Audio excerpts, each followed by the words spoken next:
বন্ধুরা, আমার ছাদ বাগানের পাশাপাশি রয়েছে মাঠ বাগান।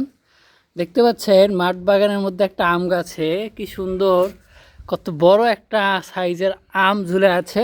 আম গাছটা দেখেন, ছোট্ট একটা আম গাছ এবং একটা মাত্র আমই ঝুলে আছে। এই গাছে আরও অনেকগুলো আম ছিল, কিন্তু শেষ পর্যন্ত এই একটাই টিকে গেছে।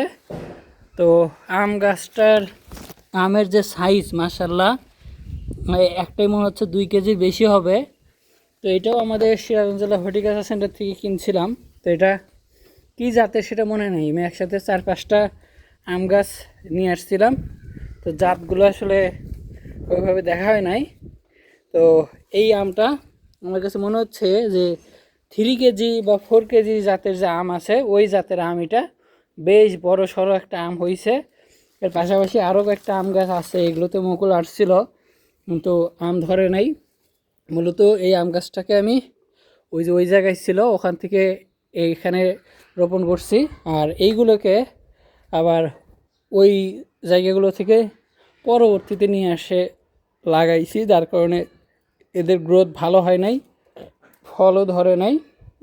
আশা করছি সামনের বার ধরবে। এই যে এই গাছ, ওই একটা গাছ, ওই পাশে আর একটা গাছ আছে, ওই কর্নারে আর একটা গাছ আছে। এই কয়েকটা আম গাছ আমি একসাথে নিয়ে এসেছিলাম। তো এই হচ্ছে আমার আম গাছের আপডেট। এইদিকে আমার একটা 12 মাসি আপেল গাছ ছিল।